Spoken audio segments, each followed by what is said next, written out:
আচ্ছা, আজকে আমরা এখানে একটা অঙ্ক করব। এখানে লেখা আছে, দেখো এখানে বর্তনী দেওয়া আছে। বর্তনীতে একটা ধারক আছে, 5 ওহম রোধ, 10 ওহম রোধ, 3 ভোল্টের ব্যাটারি। দুটো প্রশ্ন আছে, খুব সহজ। প্রথম প্রশ্ন, প্রদত্ত বর্তনীতে ধারকের আধান নির্ণয় করো, মানে যে এখানে 10 মাইক্রোফ্যারাড ধারক আছে তার আধান নির্ণয় করতে বলছে, আর ধারকটিতে সঞ্চিত শক্তির পরিমাণ নির্ণয় করতে বলছে। ঠিক আছে? তো এখানে একটা কনসেপ্ট আমরা ইউজ করব অঙ্কটা করার ক্ষেত্রে। এখানে উৎস যেটা আছে, তড়িৎ প্রবাহের উৎস যেটা আছে, সেটা কিন্তু একটা ডিসি উৎস, মানে সমপ্রবাহ সৃষ্টিকারী উৎস। এই ডিসি উৎস দিয়ে যখন ধারককে চার্জ করা হয়, ধারক যতক্ষণ চার্জ হয় ততক্ষণ ধারকের শাখায় তড়িৎ প্রবাহ থাকে। যখন ধারকটা পুরোপুরি চার্জ হয়ে যায় তখন আর ধারকের শাখায় প্রবাহ থাকে না। তাহলে এই ধারকের চার্জ হতে কতক্ষণ সময় লাগবে? অ্যাকচুয়ালি যখন বর্তনীটা ক্লোজ করা হয় তারপরে খুব অল্প সময়ের মধ্যে ধারকটা পুরোপুরি চার্জ হয়ে যায়। ভিন্ন ভিন্ন ধারকের ক্ষেত্রে ভিন্ন ভিন্ন সময় লাগে, কিন্তু সময়টা খুব একটা বেশি নয়, 10⁻³ - 4 মিলিসেকেন্ড অর্ডারের মতো, বা তারও কিছু কিছু ক্ষেত্রে কমও হয়।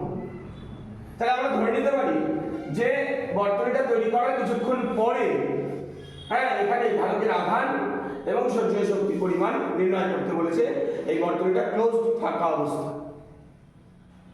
তাহলে আমরা কি বললাম? ধারকের শাখায় কোনো প্রবাহ নাই। তাহলে মোট রোধ, বর্তনীতে মোট রোধ নির্ণয় করার ক্ষেত্রে এই শাখাটা নেই আমরা ধরে নিতে। তাহলে মোট রোধ সিম্পল, এখানে 5 ওহম 10 ওহম কত সিরিজে আছে, তাহলে মোট রোধ R = 5 + 10 ওহম = 15 ওহম। তাহলে এই শাখায় প্রবাহ I, এই শাখায় প্রবাহ I নির্ণয়। এই শাখায় প্রবাহ 5 ওহমের মধ্যে দিয়ে এবং 10 ওহমের মধ্যে দিয়ে একই হবে। প্রবাহ I = 3/15, 3 × 5 = 15, 1 × 5 মানে 0.2 অ্যাম্পিয়ার।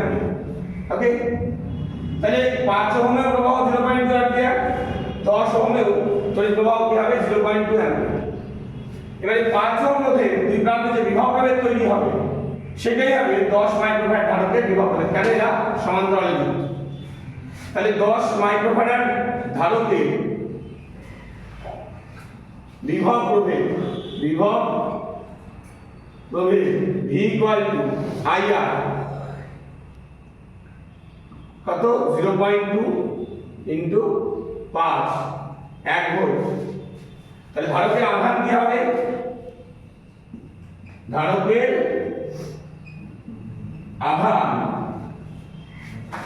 Q = CV। C কত? 10 মাইক্রোফ্যারাড, আর ভোল্টেজ কত? 1 ভোল্ট। 10 × 10⁻⁶ ফ্যারাড × 1 ভোল্ট, মানে এটা কুলম্ব।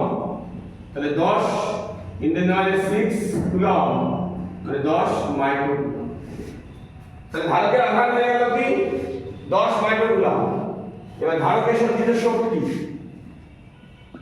ধারকের সঞ্চিত শক্তি U = ½ CV², ½ CV², ½ × C কত? 10 × 10⁻⁶ কিন্তু V² কত? 1² তাহলে 5 × 10⁻⁶ জুল, মানে 5 মাইক্রো। That's all.